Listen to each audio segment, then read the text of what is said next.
5, 4, 3, 2, 1, 0, et c'est parti. D'abord, un grand merci à cette presse massivement représentée. Je suis fier de la presse sénégalaise, une presse dynamique, une presse compétente, une presse dont la mission est d'éduquer le peuple par la bonne information. L'information vraie, l'information honnête, fondée sur l'honnêteté intellectuelle. C'est pourquoi aujourd'hui, j'ai un immense plaisir, une grande fierté de vous rencontrer, parce qu'entre vous et moi, il y a cette connexion, parce que je donne la bonne information et vous aimez bien la bonne information, parce que je ne vous trompe pas et je ne vous mentirai jamais. Ne mérite pas aujourd'hui ce qui se trame. Ça dit que des menteurs, des manipulateurs qui ont été écrasés, battus, proclament une victoire. Je vais vous montrer comment Yewwi Askan Wi a été écrasé dans ce pays. Je vais vous montrer comment Benno Bokk Yakaar a été sorti victorieuse de ces joutes électorales qu'on appelle élections territoriales. Mais bon Dieu, le Sénégal, c'est pas seulement Dakar, Ziguinchor et Guédiawaye. Qui le dit ment. Celui dit que le Sénégal s'arrête au Cap-Vert. Et là-bas au sud, à Ziguinchor. Et alors, où sont les autres contrées géographiquement d'égale dignité? Avec des mers, il n'y a pas de sous-mer et de sur-mer. Il n'y a pas de super-mer et de petit-mer. Sinon, ce gars de Ziguinchor serait considéré comme un sous-mer. Parce que Ziguinchor ne fait même pas 2% de la population sénégalaise. On est maire d'une ville qui ne fait pas 2% et on se croit président de la République. Il peut rêver encore. On gagne Dakar, qu'on a toujours gagné d'ailleurs, au niveau des élections territoriales. Donc, on garde Dakar. Yewwi a gardé Dakar. Parce que c'est Khalifa Sall seul qui avait gagné. Avec Taxawu Dakar, en 2014. Avant d'être radié et remplacé par Soham Wardini qu'il avait lui-même choisi. Maintenant qu'il a choisi Barthélémy Dias, qui a gagné, on a fait une victoire, on a gagné. Qu'est-ce qu'ils ont gagné? J'ai ma femme qui est chez moi, je dis j'ai gagné ma femme, j'ai gagné. La femme est là depuis longtemps. Dakar était là, gouverné par Soham Wardini, qui était la personne choisie par le maire qui avait gagné en 2014, Khalifa Sall. Barthélémy Dias est un élément de Khalifa Sall. Dakar reste entre leurs mains. Qu'est-ce qu'ils ont gagné?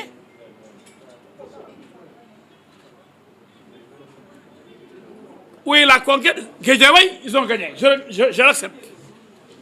Ils ont gagné Guédiawaye. Bonne chance à Ahmed Aïdara. Il saura que la critique est aisée, comme disait le philosophe, mais l'art difficile. La critique est aisée, mais l'art difficile. Jóge fi sàcc nga waaye boo toogee xam ne la lépp dëgg la. Xaste neex na saaga yomb na waaye jëf moo jafe. au contact de la réalité.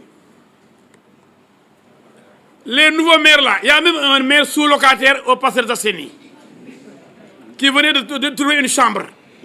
Yéwi cherchait des gens, et on doit placer là, ça c'est indigne. Notre pays ne mérite pas cela. Notre démocratie ne mérite pas ça. Et taf yengel. Parce que Yéwi ne représente rien dans ce pays. À Rufisque, il y a une mairie. Le gars il venait de s'installer, un nouveau locataire, personne ne le connaît, mais on a mis son nom. Parce que les gens ont dit Yéwi dans cette nuit comme ça. Mais le Sénégal mérite des maires compétents, brillants, ambitieux pour leur commune. Et non des Kousmaniap, des marionnettes, choisis par Yéwi, qui viennent. Et moi je suis là à Yoff, je suis un petit jeune là. Personne ne te connaissait. Moi je suis là-bas à Guédiawaye. Moi je suis au Parcelles Assainies. Je viens de soulever une chambre, mais on m'a proposé, j'ai accepté. Maintenant je suis maire. Vous ne savez même pas par où commencer. Mais ça, c'est une catastrophe. Donc, moi, j'ai tenu cette conférence de presse pour vous montrer que le mensonge est en train de prospérer dans ce pays. Quand je vois des débats, c'est comme si le monde s'est effondré, comme si Benno Bokk Yakaar a été écrasé. Même quand on fait on dit, oui, on a perdu Kaolack, on a perdu Thiès, on a perdu Diourbel, c'est faux, on a tout gagné. On a gagné Thiès. Benno Bokk Yakaar a gagné Thiès.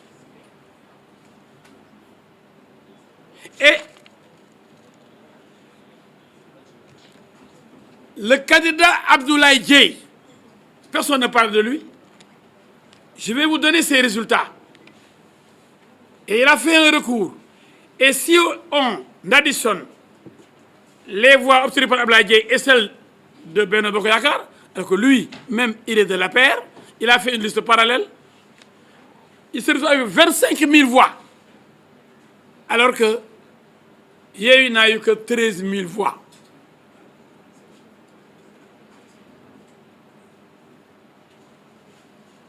Donc comment Yéwi a gagné la ville de Thiès? Et le recours est intenté. S'il prospère, parce que nous avons des preuves que certains bureaux seront annulés, parce que la vote s'est déroulée jusqu'à minuit 23h sans autorisation préfectorale ou sous-préfectorale. Donc, tout ce qui a été fait jusqu'à 23h est irrégulier, donc le vote doit être annulé. C'est la loi.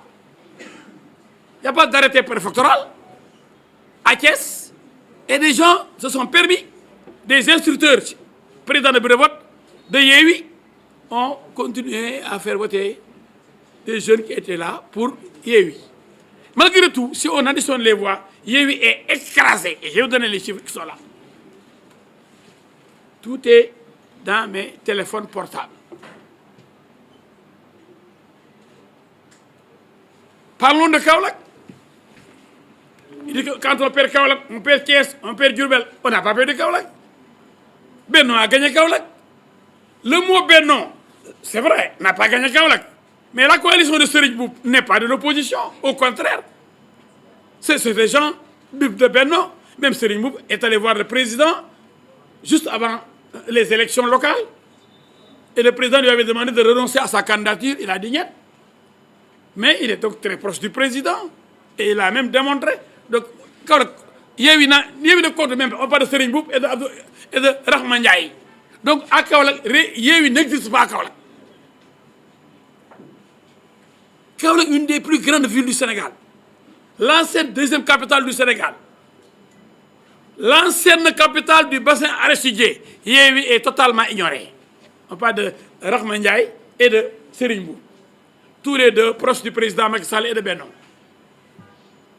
Yéwi Koubiyap. Diourbel, parlons de Diourbel. Le maire sortant, Malick Fall, a été reconduit. Il est de Benno Bokk Yakaar. Seulement, il a fait sa liste parallèle. Sous un autre nom, parce qu'on n'a pas investi. On a investi Dame Diop, le ministre Dame Diop. Il a dit niet. Il est parti, il a gagné.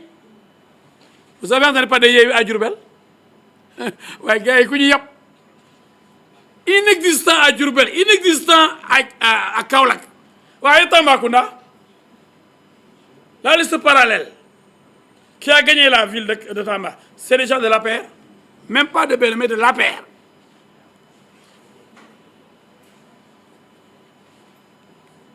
Kaffrine, Ablaye Seydou Sow, il écrase Yewwi. La liste parallèle de Nioro, les Alimane là, mais c'est de Benno. Seulement, il y a des choix du président qui ont été contestés au sein de Benno. D'autres sont allés, comme Mamour Diallo, comme Mamboy Diao à Kolda. Vous allez me dire que Benno a perdu Kolda, mais il faut être fou pour le dire, parce que Mamour Diallo quand même, Mamboy Diao quand même à Kolda. Devant Ablaye Bibi Baldé, tous les deux sont de la paire. Mais Mamboy Diao a dit qu'il peut gagner et il doit gagner, malgré le choix du président porté sur Ablaye Bibi Baldé. Il a montré au président que ce qu'il avait dit est vrai, parce qu'actuellement, il est plus fort qu'Ablaye Bibi Baldé. Donc, on ne parle même pas de Yewwi à Kolda, on parle de Ablaye Bibi Baldé face à Mamboy Diao, deux APR. Waouh, où est Yewwi? damay bëgg a joomi de waaye ba progresser rek on avance vers Kolda, après Kolda on va à Sédhiou gagné par Benno Bokk Yakaar. La Casamance c'est 3 régions, les 2 régions sont gagnées par Benno Bokk Yakaar, région de Sédhiou et région de Kolda. waaye gars yi may leen ñu jàmm waay. Tambacounda, Kédougou, Bakel, Matam, Podor, Saint-Louis, Ranérou, Louga, Linguère, Kébémer, Touba, Mbacké. Ouais, mais tout ça gagné par Benno Bokk Yakaar. Mbour, Fatick. Et ouais. Pikine. waaye Yewwi fan la toj. Yewwi fan la toj. bu leen ñu sonal. bàyyi leen fenn ak kàcc. Mais c'est triste. Quand les gens autour des plateaux de télévision là font des analyses, des soi-disant politologues, sociologues, etc.,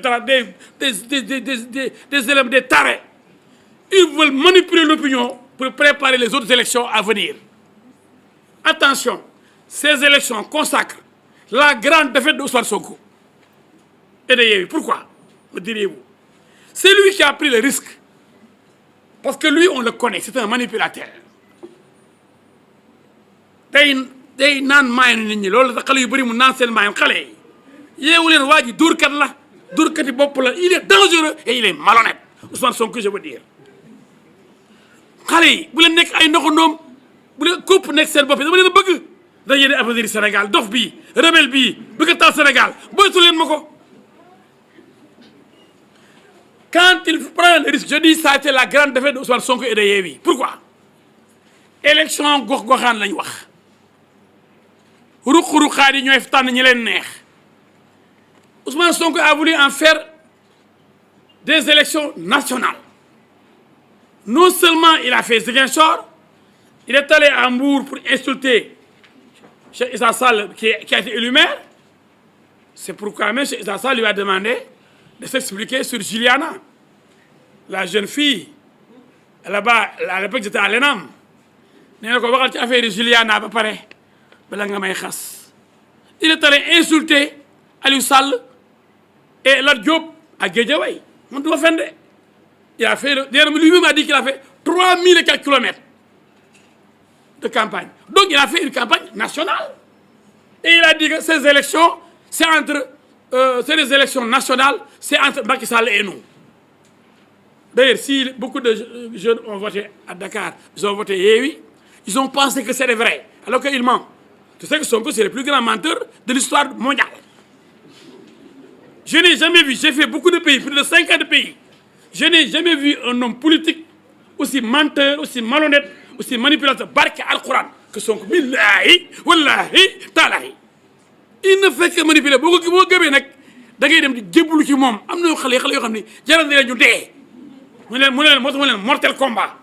mu ne génn leen dee gars yi xale génn dee mortel combat génn leen rayante loolu leen wax mais moom du génn jabaram du génn doomam du génn ay waay xale yeewu leen seen waajur yi soxla nañ leen kii ngeen topp bêtement ndax lan koo xam ni mosul wane dara ci àddina benn preuve comme 23 juin l'homme du 23 juin comme leneen mosul toj fenn au moins toj naa man assemblée moom dem na assemblée di nalaw ko daw rek ak ay xeex naan mairie si la dama koo dóor dama ko summi yow ko yóbbu ñu assemblée pour muy dóor nit ñi di jaay ngeen na ngeen dulu di jaay affaire guerrier mais kii du nit on a un fou qui veut prendre ce pays là on ne l'acceptera pas gars yi yeewu leen dof nag dof ñu ne du xam fu mu yem mbokk yi ñoo ko war a wax dëgg ndax gaal dof du teer wala fa muy teer du neex mbokk yi dof bii jaan ji di raam nañ ko tagg bopp bi yemale ko fi mu war a yem kii du nit dégg ngeen li mu wax ay monnaie locale bëgg a taal Sénégal ak Casamance du wax jàmm voilà bu ñu gëm loolu dañoo gagné ba tax ay tapet yoo xam ne ay yambar yoo xam ni ah ay opportunistes na mën nañ jóg daan dañ jëm ci Sonko moo gagné et alors je dis que c'est sa défaite parce que si on fait le décompte nous avons 80%. Mais Macky serait élu au premier tour depuis longtemps. Parce que Macky, mais il est tellement hautain, Sonko, tellement suffisant, il dit à Doudouka, ak ñoom ay benn ensemble man du ma seen morom seen baay laay waxal quoi Macky Sall mooy seen baay moom laay waxal mais kii du ko taaj place am mais moom xanaa man dégg naa monsieur le ministre moom ma su dégg monsieur le ministre moom fu mu yegg fu tax muy xeeb nit ñi fu lu dara xalaat dégg naa monsieur le ministre dégg naa l'avocat international dégg naa honorable député moom du honorable député de xeex député la nekk dóor député reyante député ba pare daw assemblée la gàcceel na député yi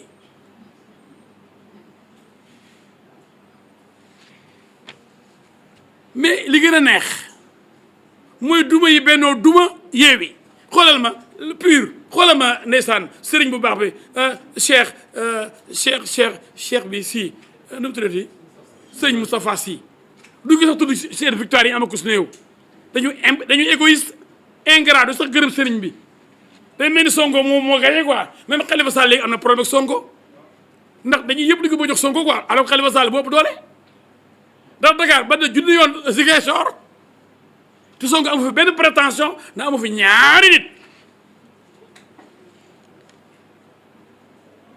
xam na ni Dakar mënu koo jël mu bàyyi ko borom Dakar kii moom moom Dakar depuis 2014 plus nag Moustarchidine di jàpp ci Sénégal yëpp Moustarchidine di jàpp ci Khalifa Sall jàpp ci yeneen parti yóbbaale ba yëpp jàpp ci Pastef mi nga xam ne moom amul 1% Sénégal ndax plus forest gars yi da ngeen kaa fàtte waaye Pastef bu demoon élection présidentielle moom kenn rek 1% du ko am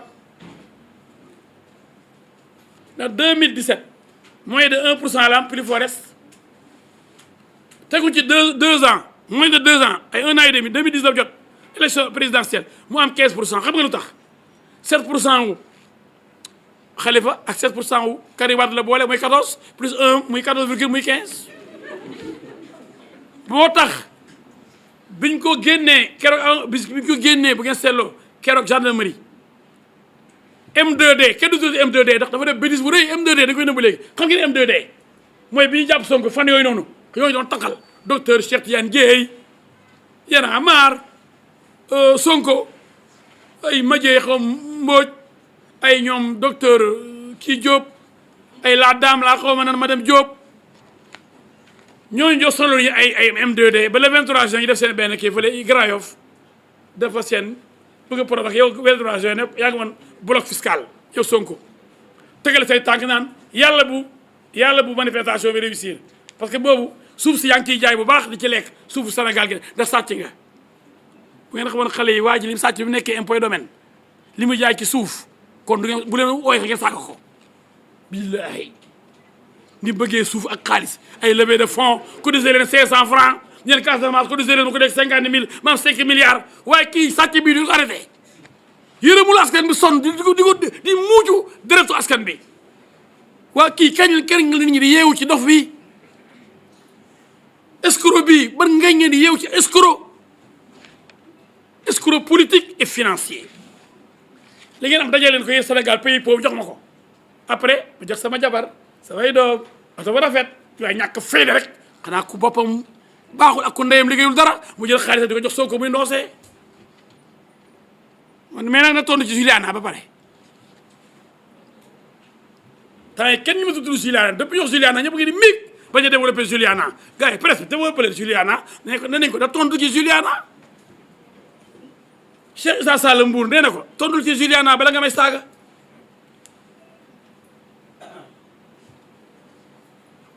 ma ne la victoire éclatante de Benno Bokk Yaakaar kenn mënu ko tilimal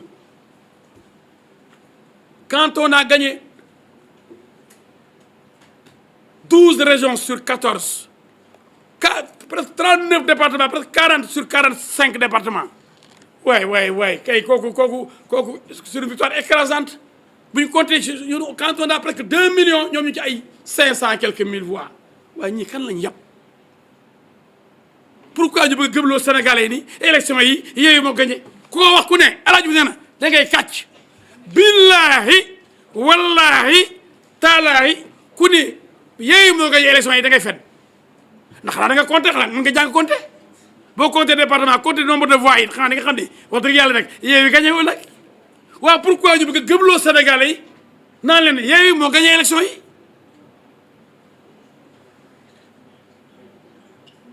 c'est extrêmement grave.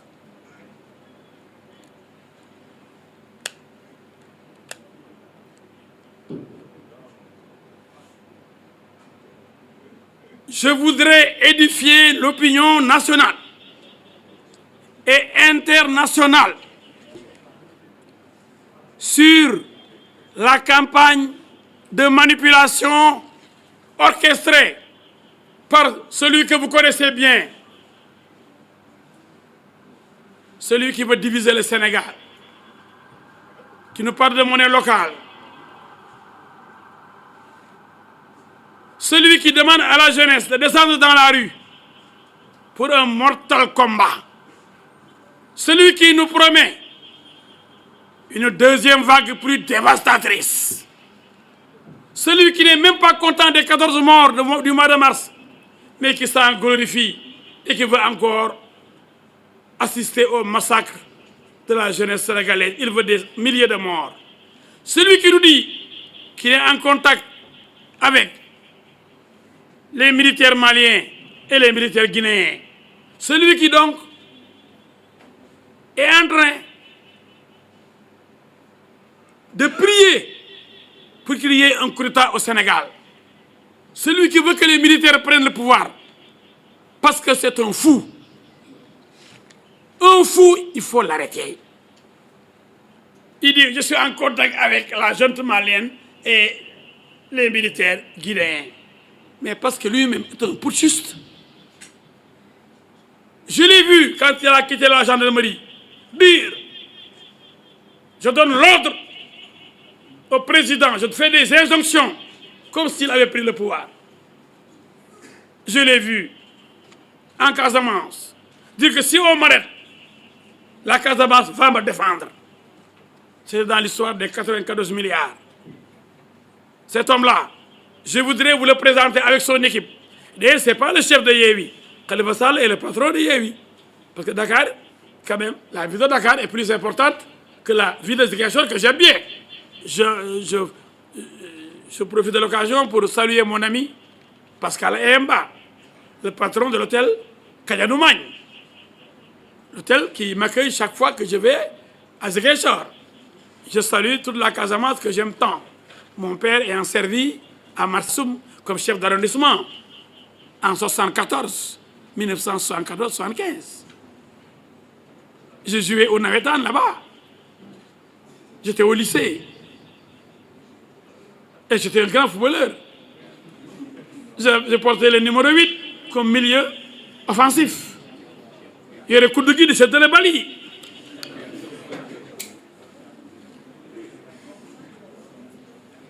Alors, avons aujourd'hui le plaisir de rectifier toute cette campagne de mensonges et de manipulation pour que nul n'en ignore, pour que tout le monde sache que le grand vainqueur de ces joutes électorales, de ces élections territoriales, c'est, à n'en pas douter, Benno Bokk Yakaar. De la Casamance, en commençant par Sédhiou, Kolda, 2 régions sur 3 de la Casamance, la région de Tambacounda, la région de Kédougou, la région de Matam, la région de Saint-Louis, la région de Louga, avec les Aly Ngouille Ndiaye, il n'y a même pas de Yewwi là-bas. Et là, je Malick Ndiaye, chargé de communication de Pastef, a été laminé au Jolof. On ne parle pas de Bassirou Diomaye Faye de Sandiara, de Ndiaganiao, derrière Sandiara. Il a été écrasé par la dame, une jeune dame de la PR, docteur Sen. Seul Sonko a pu, avec des gosses qu'on ne connaît pas, qui ont été choisis et qui ont eu la chance, là où tout le monde voulait changer peut-être, ou bien tout le monde voulait conserver le pouvoir de Khalifa Sall, seuls eux ont gagné. Mais de Aly Ngouille Ndiaye à Mansour Faye, de Farba Ngom à Maître Malick Sall, de Kassé, le directeur de la SICAP, en passant par le maire de Sédhiou, Ablaye Diop, mais à Linguère, à Louga, avec Moustapha Diop, qui a... Et à Louga, on ne parle même pas de Yewwi. Bataille, c'était entre Mamour Diallo et Moustapha Diop. Mais Yewwi n'existe nulle part. Mais vous voulez nous sonner Moustapha Diop contre Mamour Diallo, soutenu par Madame Aminata Mbengue Ndiaye. Ouais, ada Yewwi fofu. Mais gars, vous voulez doflo. Fenkat yi buñu doflo. Nafiq yi buñu doflo. Dañu do duma carvasser len partout. Ouais, gagné woon nañ Dakar. Ouais, biñu dem élection 2017. Benno Bokk Yaakaar lu ma am 130 députés. Buñu demoon légui ni dañu am 130 députés. Collectivité locale, on a plus de 530 sur 560 quelques, presque. Ay 20 et quelques départements ngeen bayé jël 500 et quelques. Nous avons 500 par rapport à 20 et ñu né pour 20 ni ma gagné. Même si Dakar est très important. Mais Dakar mais si on fait le décompte des voix, Podor seul, parce que Racine Sy a écrasé tout le monde là-bas. La différence de voix obtenue à Podor comble le gap de Dakar. Maintenant, waxuma Matam nag aussi comble le gap bi. Parce que c'est les listes parallèles de Benno qui ont gagné. Yewwi moom bokkul. Les listes parallèles la ñaan, c'est les ministres sangam qui a parrainé telle liste. Mais Benno, mais Yewwi bokkul fenn. Boo demee Fouta, hop. Ndar, hop. Jolof, Linguère, Louga, etc. Hop. Moussa Ndiaye a gagné. Ça, c'est mon collaborateur et du PTP. On a bien gagné au Jolof. Ça, c'est mes amis, pas Mody Sow, du PEP. Parce que nous avons jumelé nos partis qui vont fusionner avec d'autres partis. Comme mon grand Wan, son parti, le parti de Souleymane Sey.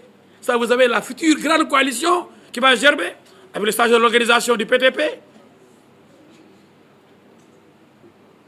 Et celui de la communication du PTP.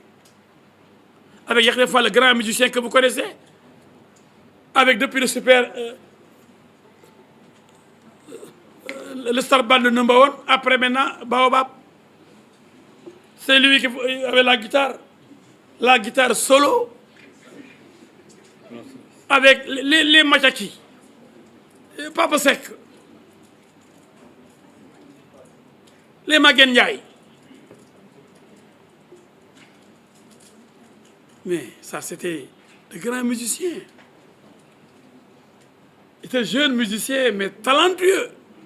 Il est là. Nous avons tout au niveau du PTP, au niveau de notre future coalition. Parce que cette coalition, qui ne représente rien, ne peut pas être l'avenir du Sénégal. L'avenir du Sénégal, c'est nous. Inch'Allah. Et nous sommes dans Benno. Maintenant, demain, on verra. Si on va maintenir la coalition toujours dans Benno, parce que moi-même, je suis candidat à l'élection présidentielle, de 2024. Et je crois que vous avez devant vous le futur chef de l'État du Sénégal. Amin.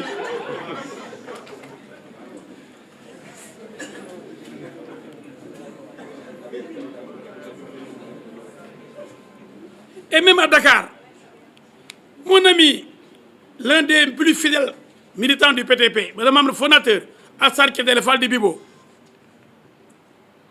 il était numéro 3 de la liste de Jean-Baptiste Diouf de Grand Dakar.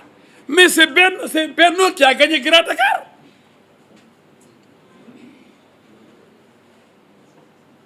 Benno a gagné le plateau. Benno a gagné Cambérène, a gagné Gorée. En 2014, seul Yoff avait échappé à Taxawu Dakar de Khalifa Sall. Il y a plusieurs communes qui sont tombées dans l'escarcelle de Benno. Et partout, je vois autour des plateaux de télévision, oui, comment vous analysez la défaite de Benno? Quelle défaite? Quand je vois des gens dire, oui, monsieur, un tel expert, comment vous voyez la défaite de Benno et la victoire de Yewwi? Je dis, oui, Yewwi est une force montante. Yewwi ne monte pas, Yewwi est mort de sa belle mort. Yewwi est mort-né. Yow, avec l'appui de Serigne Moustapha Sy, des Moustarchidines, vous ne pouvez même pas obtenir le résultat que vous avez eu en 2014. Mais gars, réfléchissons. En 2014, Taxawu Dakar avait plus que Yewwi aujourd'hui. Taxawu Dakar était en face de Benno. Pourquoi subitement on veut nous faire croire que oui, Dakar est tombé? Est-ce que Dakar était détruit par Benno? Xanaa bala ngay perte dara nga yoroon ko kii bala na koy perte déclaration de perte xanaa ma am ko moom ko. J'ai perdu mon téléphone portable. Je vais faire une déclaration à la police. Mais si je n'ai pas le téléphone portable, comment je peux le perdre? Comment on peut perdre quelque chose qu'on n'a pas, qu'on ne détient pas? Ah non, on veut faire croire que oui, Benno a perdu Dakar. Mais Benno, Dakar était entre les mains de Taxawu Dakar qui est de Yewwi. Comment on peut perdre quelque chose qui ne vous appartient pas? Mais dañuy dox ci maayanu nit ñi saytaane yu bon lañu ñii Sénégalais yeewu leen bala muy naaj réew mi du ko jox ay saytaane ay manipulateurs. Maintenant dañu am ay complices partout am nañu ay complices yooyu nag du ngeen may jàmm ñu nit ay saytaane yu ndaw lañu di leen yaatal naan waa yow seen victoire bi nag lu ngeen ko gisee ban victoire waaye defetu Benno bi yow noo ko gisee foo gisee defetu Benno bu doon élection présidentielle wala élection kii mais raw nañu dóor nañ kii ba sànni karawaas nañ ba sànni karawaas bi. Bu doon élection député jëli député yëpp à part député Dakar 7 députés Guédiawaye 2 députés Thiès naa ne Abdoulaye Dièye moo gagné dama ne doon génne éléments yi mu ngi fii nous avons les éléments. D'ailleurs, il y a un document qui Abdoulaye Dièye sera le nouveau maire de Thiès.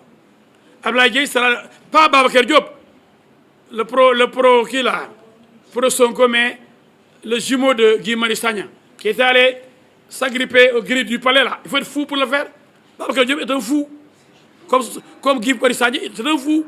Mais des fous comme ça, on leur confie le Sénégal et ses villes. Non! J'ai montré. Mais c'est des fous.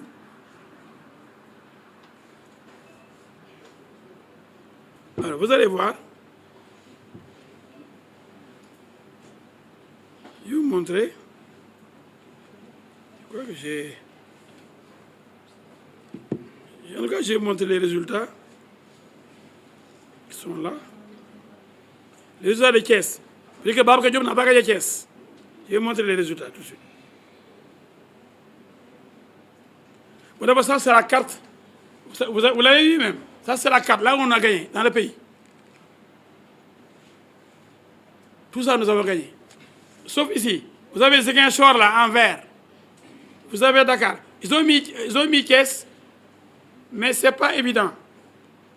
Et ici, c'est Dakar au fond. Tout le reste est marron. Regardez, c'est ça la carte du Sénégal.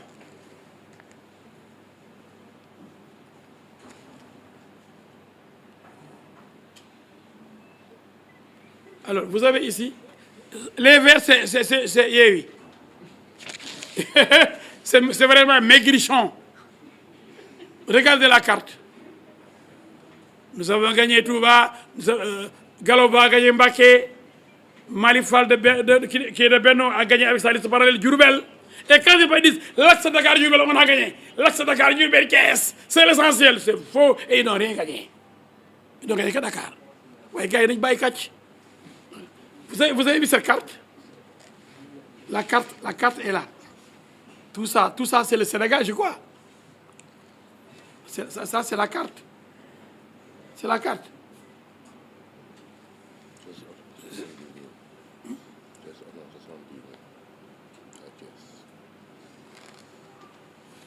Alors, je vais vous montrer à Thiès. Je vais vous montrer. Parce que Thiès, c'est extrêmement important. Vous allez voir comment ces gens-là sont malhonnêtes. Vous allez voir. Je vais vous montrer Thiès. Voilà.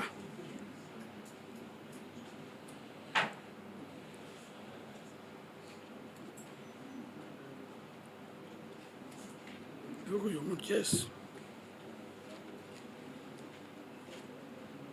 Thiès, what's up? Bien. Il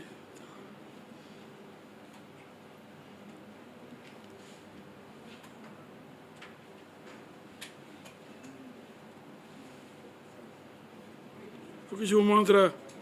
Je voulais montrer quand même les résultats de Thiès. Vous allez voir. Bon, je vais trouver ça. Je vais montrer ça rapidement. Je crois que j'ai.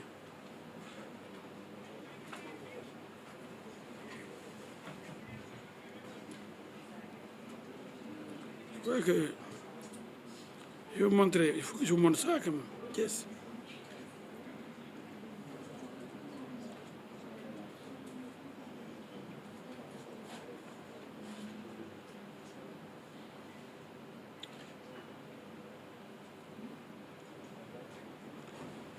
Bien.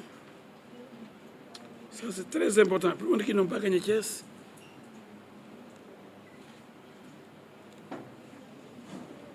Bon, je continue et je vais terminer. Pour laisser poser des questions. Le temps de chercher Thiès. J'ai enregistré Thiès.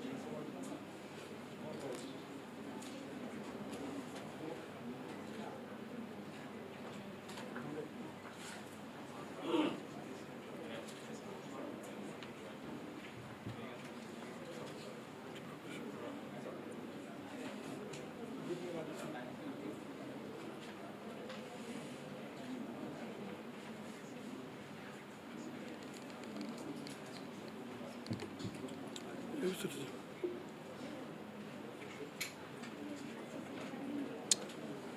faut que je sorte ça.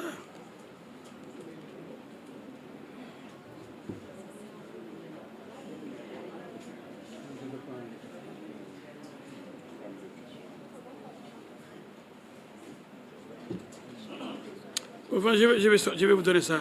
Je vous donne les trois résultats entre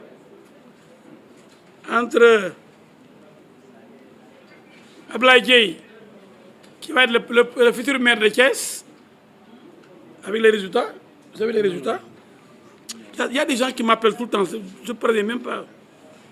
Attendez. C'est extraordinaire.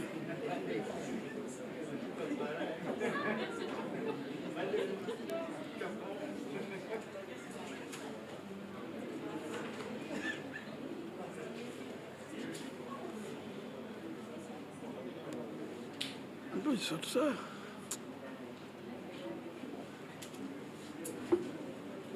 Alors, je crois que je vais trouver ça après. On m'avait envoyé ça. J'avais des résultats. Je vais continuer pour ne pas couper l'appétit. Pour résumer, par rapport au premier point, il y a 2 points que je développe aujourd'hui sur les élections. Vous êtes le numéro de... Oui, Ablaye. Moi, je vais sortir ça. Donc, le premier point, c'est clair. Je veux que ce débat-là, qu'on l'enterre. Que personne ne vienne nous dire dans ce pays-là que Yewwi a gagné les élections territoriales. Dakar, ce n'est pas le Sénégal. Ziguinchor, ce n'est pas le Sénégal. Le Sénégal, c'est 14 régions et une quarantaine de départements. 45. On a les 39 ou 46. 39 départements gagnés. 6 départements perdus. Et on nous dit qu'on a perdu. Qu'on arrête de dire que Bédou a perdu les élections. Que Macky Sall a été battu où? On fait le décompte des voix. Nous pouvons compter. Si on compte des voix, on sait comment ça morom. Si on compte des départements, on sait comment ça morom. Si on compte des communes, plus de 500 communes gagnées par Benno. Sur 500 et poussière. Ouais, next guy. Bàyyi leen dëgg manipulation bi à la Sonko. La sauce Sonko là, bu ñu lekk bu ñu naan. Les gens, mais nañ ko démystifier quoi. Manipulation rek. Donc, premier point bi jeex na tàkk. Deuxième point, rapidement. La situation internationale. Gis naa keroog ñi def fii benn manifestation vendredi pour jàppale Maliens yi. Maliens yi.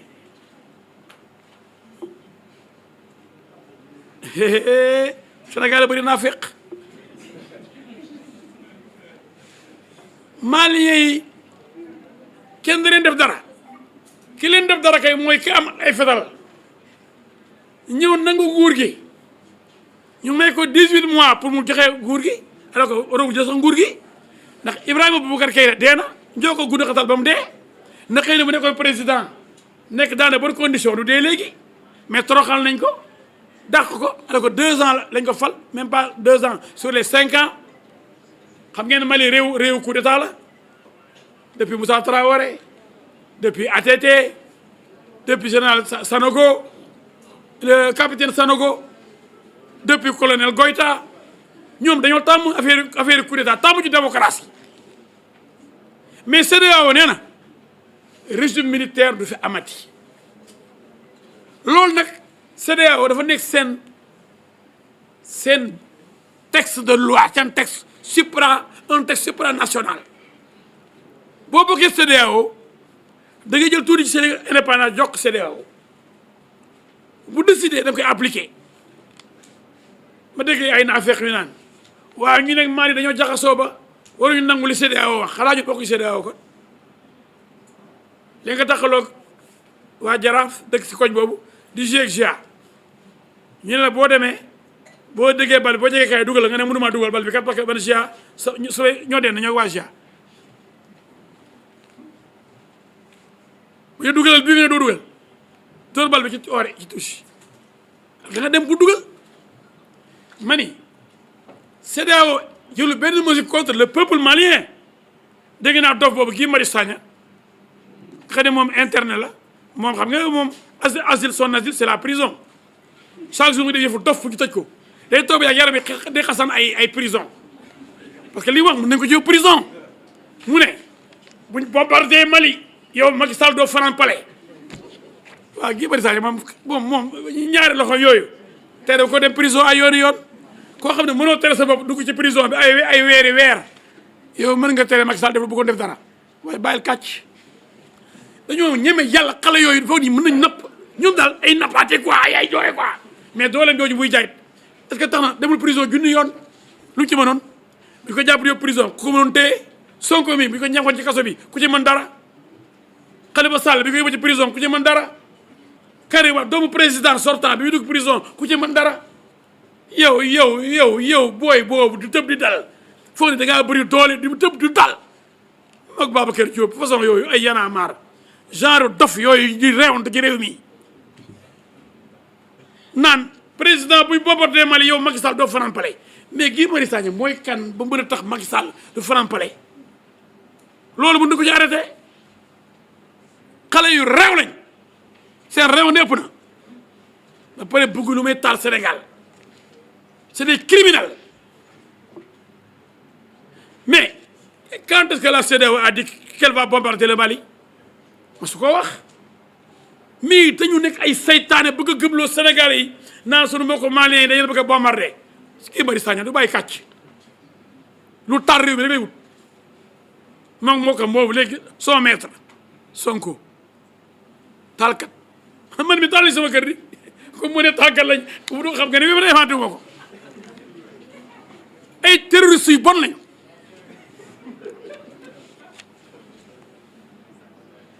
moytu leen ma ñoom moytu leen ma sàcc yooyu terroristes yooyu bande yooyu moytu leen il faut les éviter la CEDEAO a dit simplement qu'elle va prendre des mesures et déjà elle a pris des mesures contre les militaires maliens et les militaires guinéens vont suivre kaa yi dañoo bëgg nguur militaires yi pas militaires sénégalais parce que ñoom ils sont formatés dans la démocratie senghorienne démocratie bu civilisée ay militaires yu civilisé la ñu am yu set yu xam seen métier mais feneen militaires yooyu ay rayante ay coup d'état tëf moo am ñu dee ji daal dugg pale toog installé ku wax ñu dóor bal waaw loolu dañ ko dépassé waay le monde avance le monde est un village planétaire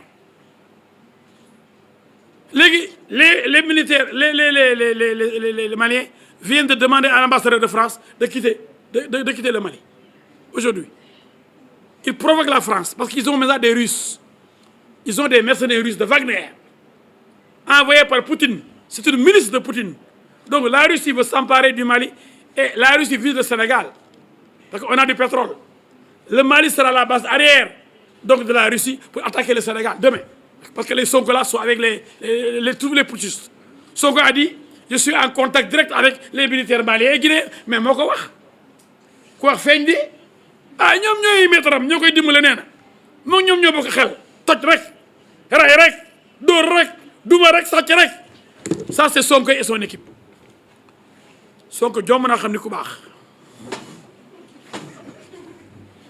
ay militaire la ne ñoom la déggool ba mu demee Guinée Bissau daan faral naa diw far yàlla ñu laabali kooku ba mu bëgg a dee mbaalo falu muy bëgg a dee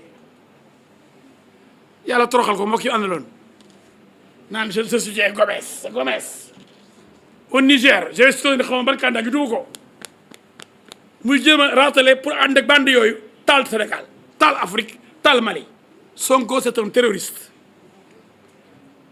et il est l'élément des djihadistes faut am pétrole attention Sénégalais yi Sonko mercenaire bi nga xam ne moom la gars yi yaakaar pour taal Sénégal pour dugg Sénégal nangu suñu pétrole bi bàyyi leen ci xel Sonko sàcc na suufu Sénégal yi bi mu nekkee impôt domaine léegi suuf amatul xel mi yëpp ci pétrole bi la ko teg barke alxuraan Sonko a écrit un livre sur le pétrole damay fen Sonko a écrit un livre sur le pétrole man jomb naa fen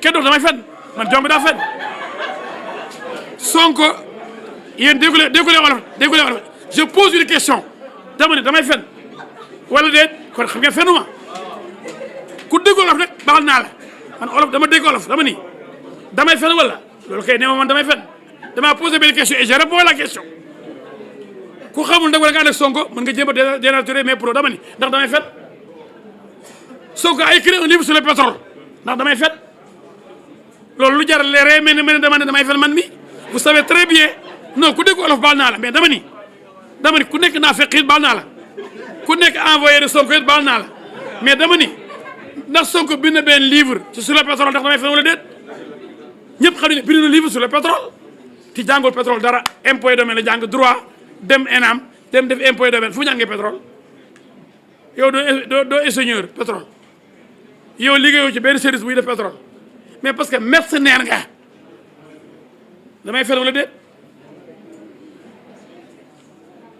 bind na livre sur le pétrole wala déet damay fen wala déet loolu nag ku jéem a dénaturer li may wax naa fekk nga seetaane nga billaay ku ko jéem a xool neneen nag bëgg comme ni ñu demee bële bopp yi rek naa fekk nga seetaane nga barke alxuraan ndax moo ne ndax bind livre sur le pétrole ndax damay fet mu mel man damay fet mais xoolal ma façon interprétation yooyu rek mais Sénégal mu metti réew mi nu ñu koy defaree mais li ma wax dafa leer dama leen posé benn question ndax damay fen ñu foog ne man damay fen am bon yëpp day dof yi ko foog donc ñooñu laa bëgg a arrêté dès maintenant ndax naa fekk da mën a yàqel parce que boo dee ndax bind livre sur le pétrole ne ndax damay fen mooy dama ne est-ce qu'il a écrit un livre sur le pétrole ou pas est-ce que je mens ou pas waaye loolu lu jiree en français je traduis en français Sonko a écrit un livre sur le pétrole est-ce que je mens ou pas ku déglu olof rek dama jàng olof bala ngay corriger El Hadj Diouf man déggu benn langue bu olof lu leer nañ leen di wax ku nekk naa fekk rek bal naa la sama propos kenn mënu ko ridiculiser wala nga répété ko leen te ma toog daa ko fay da est-ce que Sonko a écrit un livre sur le pétrole ndax damay fet mais est-ce que ça n'a même pas de sens de dire que moi je mens je dis est-ce que je mens ou pas est-ce qu'il a écrit un livre sur le pétrole mais lu jéeree loolu mel ni man damay fet c'est-à-dire que vraiment Sénégal moo métti ce pays-là il est difficile parce que l'honnêteté est difficile surtout l'honnêteté intellectuelle c'est clair tout le monde sait qu'il a écrit un livre donc sur le pétrole donc je ne mens pas ce livre-là a été commandité par des étrangers donc Sonko est un mercenaire à la solde de l'étranger.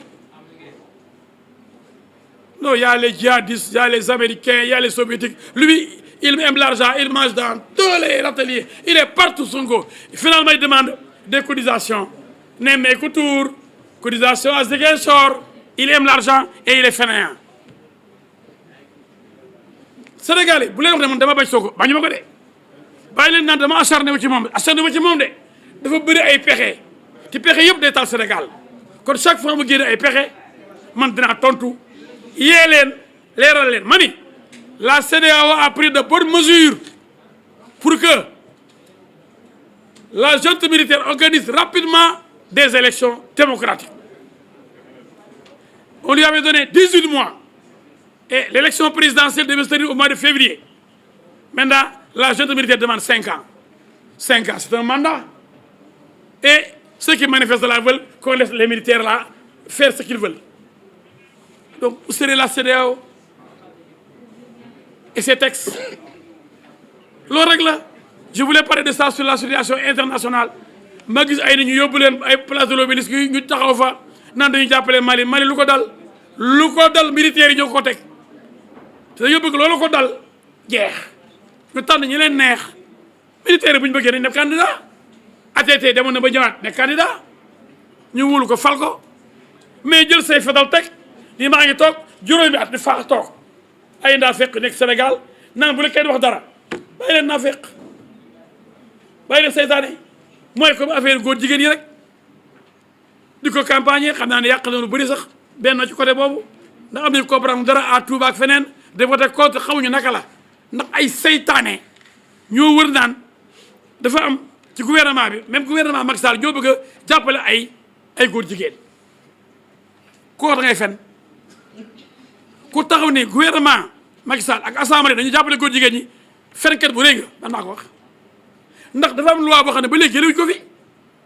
te loi bi day tëj ba 5 ans ay góor jigéen Obama bi fi ñëwee fii ne Macky dindi ma loi boobu pour ku mu neex nga nekk góor jigéen mu ne ko déedéet tant que maa ngi fi loolu du am premier ministre Canada ñëw Sénégal ni ko dindi affaire góor jigéen ndax suñu réew góor ak góor dañuy sëy ndeysaan ñi yàlla leen alak jigéen ak jigéen dañuy sëy ñii xam nga duñu ay nit ay bàyyi ma lañ mu ne ko ñun ay nit lañ yéen ay bàyyi ma ngeen yéen ñaari góor dañu am doom ñaari góor am doom ñaari jigéen di am dañ doom waaye ñi ko ñu yàpp ñu loolu Macky Sall neen du fi am nañ loi boo xam ni ku ko fi def ñu rëq sa ndigg te kenn du fi sëy di danga ko sëy ñaari jigéen wala ñaari góor te koy fuñ fekk góor guy jigéen day affaire tapet te ne la tapet la ba nga bëgg a dee dina tap tàpp la tappe la ku fi def guddi la tappe la loi bee ko wax waaye ñooñu lu ñu woon daan oui nañ sañe loi criminalisée nanga tëb di ko wax comme ça veille élection def ko thème de campagne seytaane naafeq rambaaj wurkat sóobmaan dóorkat Sénégal il faut lay terminer suñu réew mi nañ ko bëgg suñu réew mi moom lañ am Sonko daa bëgg militaires yi jël pouvoir bi moo tax mu lëkkaloo woon ak capitaine Touré de la gendarmerie comme capitaine Sanogo di mu defoon jël pouvoir bi au Mali Sonko est un putschiste Sonko nee na militaire malien yi ak militaire guinéen yi mu ngi wax ak ñoom cere ji bu ma ci lekkul dama ci xëpp suuf loolu mooy Sonko xam na ne du ma sa nekk président Sénégal incha allah rabbi ndax ku bëgg a taal kuy taal koo xam ne boo gisee 14 morts doyaloo ci deret ngay dund di ci lekk comme dëmm kooku bu militaire yi jëlee pouvoir bi da ci kontaan comme moom xam ne mënul falu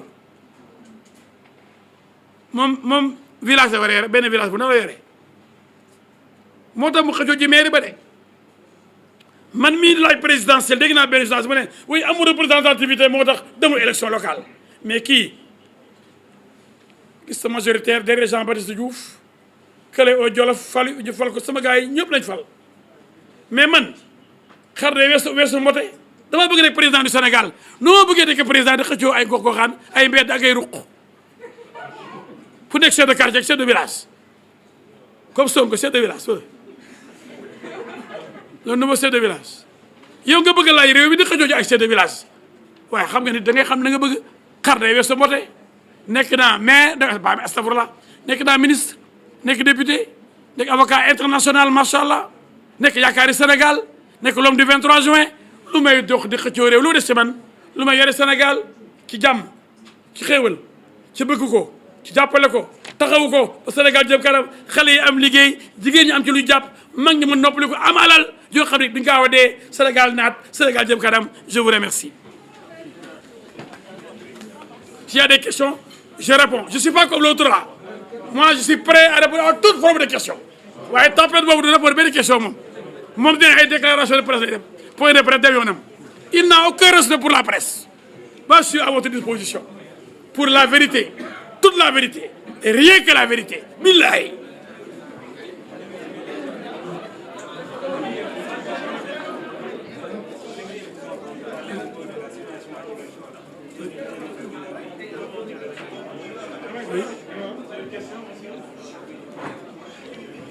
Comment?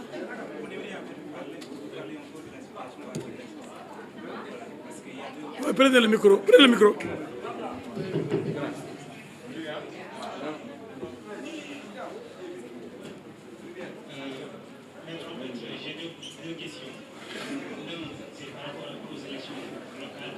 C'est bon, c'est bon, c'est bon. Vous pouvez vous présenter.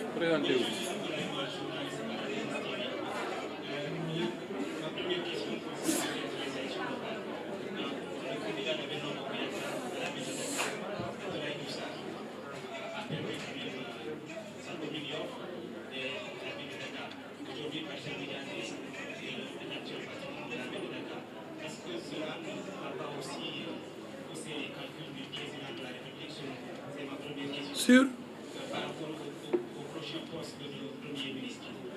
C'est ma première question. La deuxième question, c'est la situation à Ziguinchor aujourd'hui. C'était même la cérémonie, je pense que c'était aujourd'hui. On a perdu 2 militaires. Et le trafic du bois à Ziguinchor, selon vous aujourd'hui, qu'est-ce qui va régler ce problème à Ziguinchor pour quand même vraiment surpasser ce qui se passe actuellement, la banquière du trafic du bois? Voilà mes 2 questions.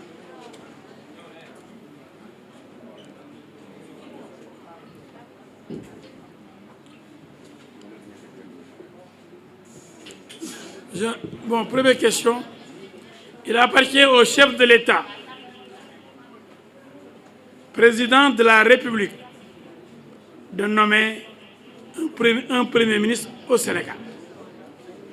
Ça ne peut pas dépendre, je crois, des résultats des élections à Dakar. Parce que Dakar n'a pas été gagné par le président aux dernières élections territoriales de 2014. Sa coalition a tout fait pour reprendre Dakar, récupérer Dakar des mains de Taxawu Dakar, devenu Yewwi, mais sa coalition a échoué. Mais sa coalition a gagné ailleurs, partout ailleurs presque. Alors, le Premier ministre, il appartient exclusivement au chef de l'État de le désigner, de le choisir en toute connaissance de cause. Il a ce qu'on appelle, il a l'exclusivité.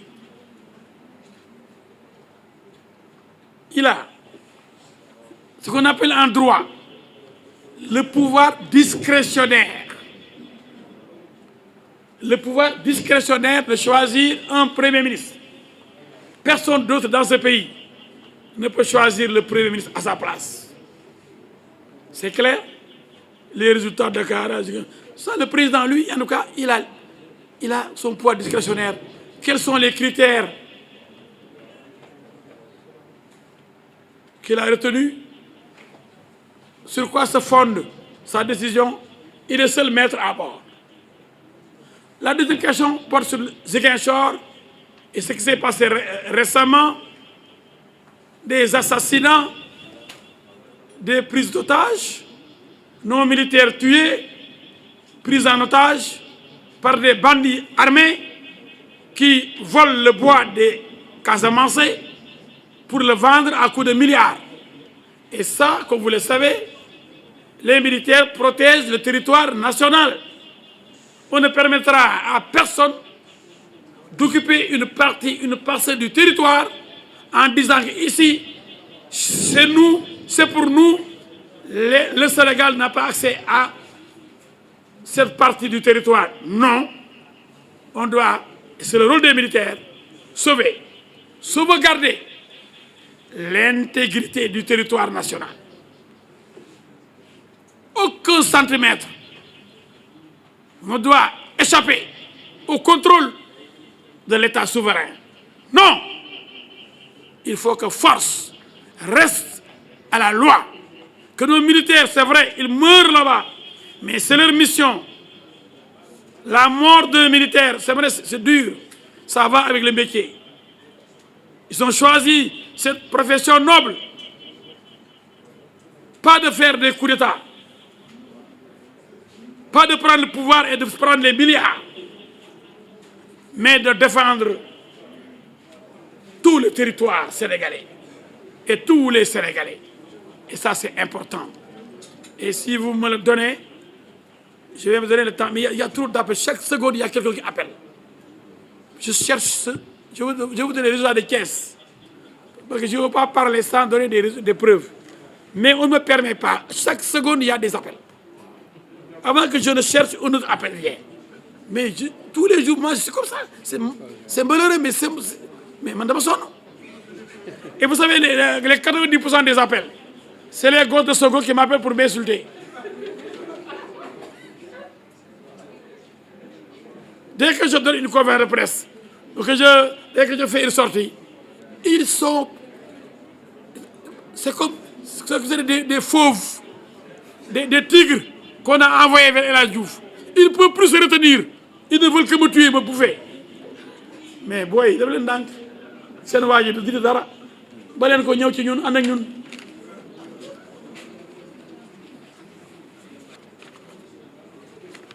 Vraiment, c'est vrai, vous me permettrez même de saluer la mémoire du colonel Malick Cissé, qui est un parent très proche, qui vient de disparaître.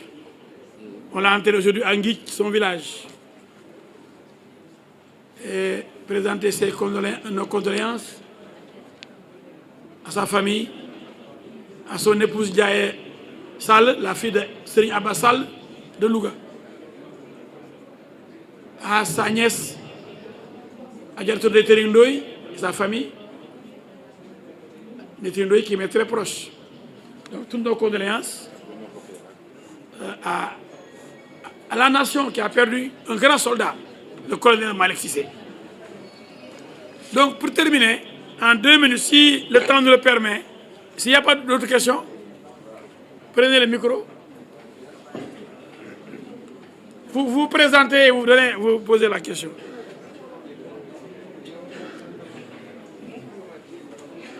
Bonjour, c'est Papa Moussi, journaliste à la CTV.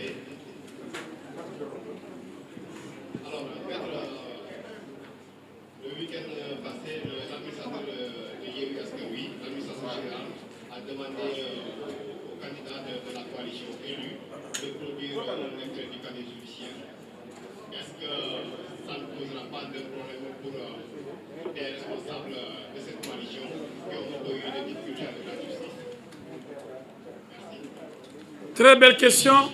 Si vous êtes condamné, vous êtes élu maire, mais vous serez écarté de votre mairie, comme Khalifa Sall a été écarté. Donc il y en a qui vont bientôt disparaître.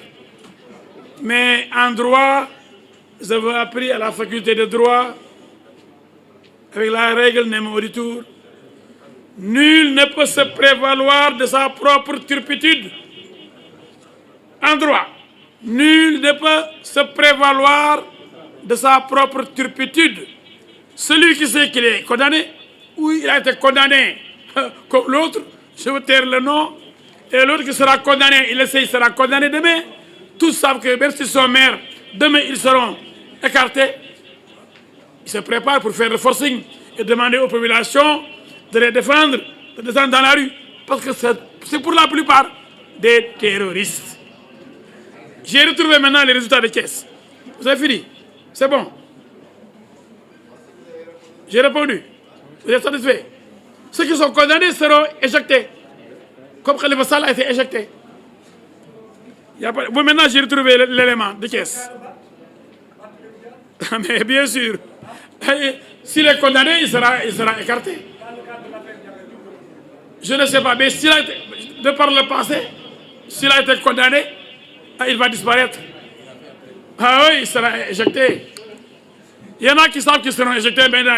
Je serai installé dans le fauteuil de maire ou je serai en prison. Ce n'est pas la peine d'être pressé. Attention avec Devlendag. Tabaski viendra. Je donne caisse. Caisse est là. Voilà, caisse est là. Caisse est là. Résultat provisoire. Caisse. Ville de Caisse. Yewwi en tête. 18 327 voix. Benno Bokk Yakaar. 15 947 voix. Ablaye Dièye And Siggil Thiès 10 320. Si vous additionnez Benno 15 900 et Ablaye Dièye 10 320, vous êtes à 26 000 à peu près 26 000 voix. Alors que Yewwi n'a que 18 000. 18 à 26 000. Alors que Ablaye Dièye est de la paire. Avec sa liste parallèle, il a 10 320 voix. Et avec le recours qu'il a introduit, soit on annule les résultats proclamés dans ces bureaux de vote, où les présidents des bureaux de vote étaient des instructeurs de Yewwi, qui ont permis à des jeunes de Yewwi de voter jusqu'à 23 heures sans autorisation de l'autorité administrative, le préfet. Donc le vote est illégal et nul. Par conséquent, la Cour d'appel de Thiès va annuler le vote dans ces bureaux de vote. Commune de Thiès-Est, Yewwi, 7 468 voix. Benno Bokk Yakaar, 6 692 voix. Ablaye Dièye, 6 547 voix. Ablaye Dièye seul talonne Benno et Yewwi alors qu'il est de Benno. Si on additionne les voix, Benno Bokk Yakaar 6 692, Ablaye Dièye And Siggil Thiès 6 547, vous êtes à 13 000, alors que Yéwi est à 7 000. Presque le double. Ça, avec ça, on dit Thiès est gagné. Thiès tombe, Thiès. L'axe Dakar, Thiès, Diourbel. Si on fait le décompte, Yéwi est minoritaire. Même si on n'annule pas, si on fait l'addition, mais Yéwi est minoritaire à Thiès. Commune de Thiès, j'ai dit, résultat provisoire, ville de Thiès, j'ai donné. Voilà les résultats. Donc Thiès n'est pas encore gagné. La bataille de Thiès aura lieu. Ne soyez pas surpris, les résultats sont là.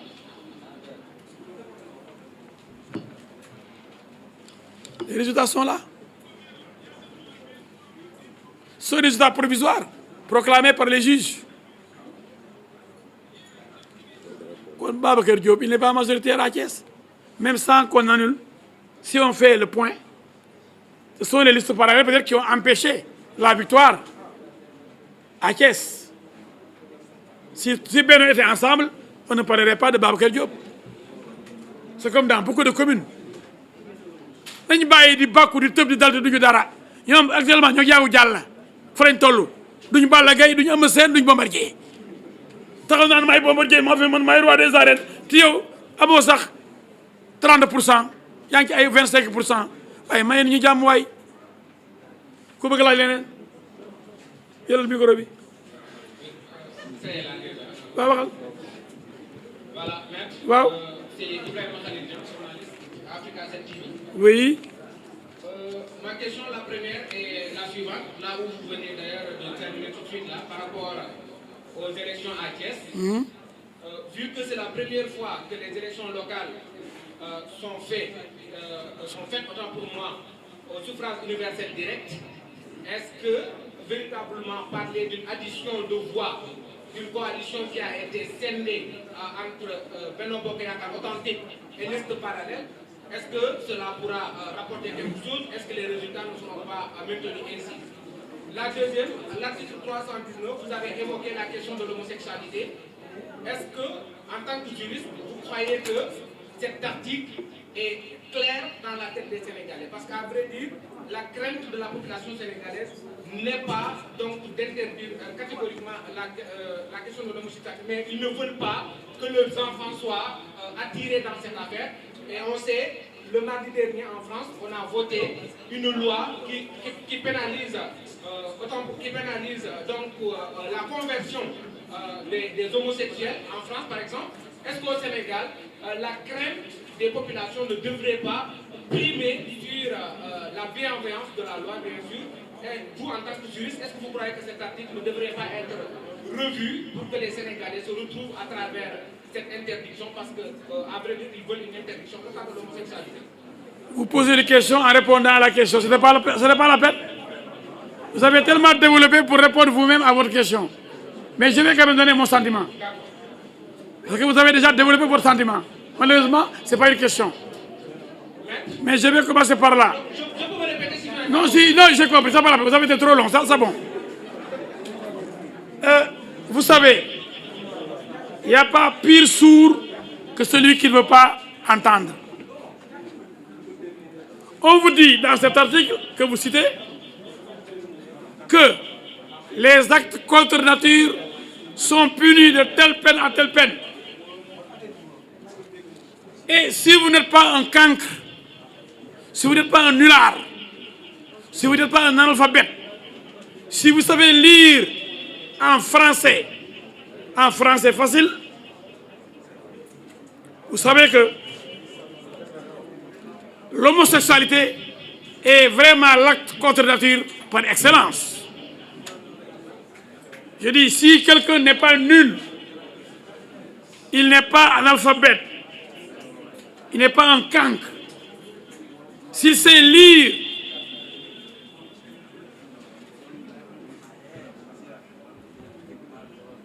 le français, quand on lui dit que les actes contre nature sont punis, il doit savoir que l'acte contre nature par excellence, c'est l'homosexualité.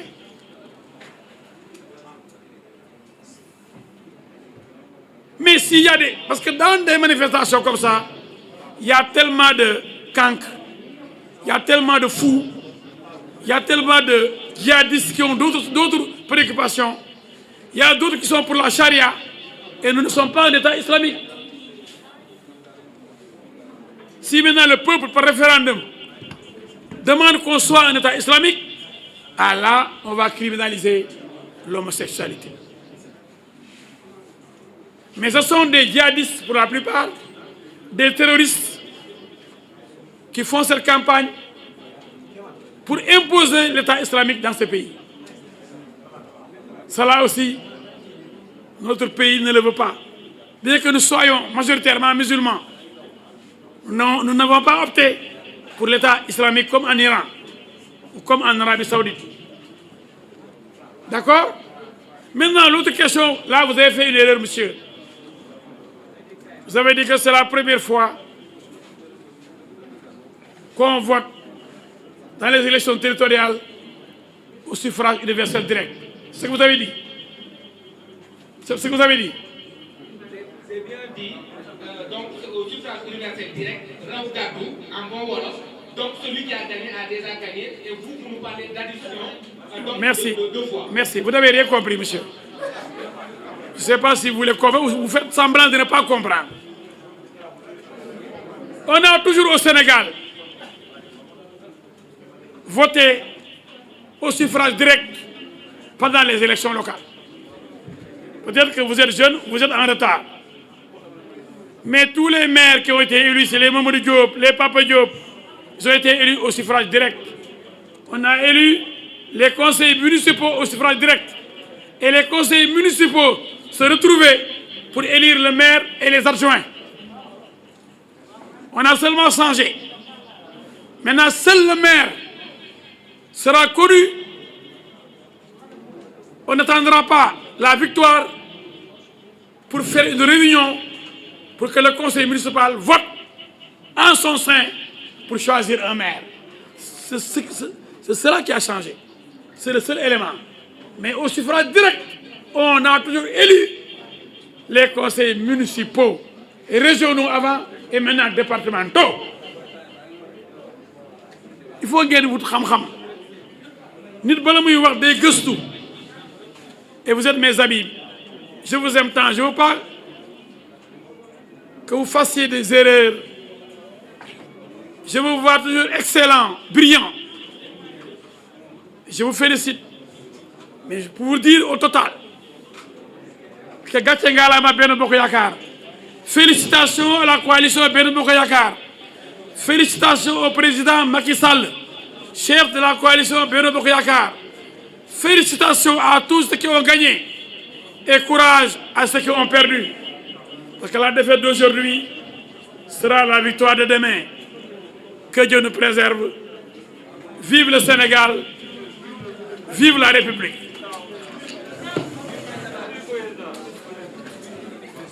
Merci.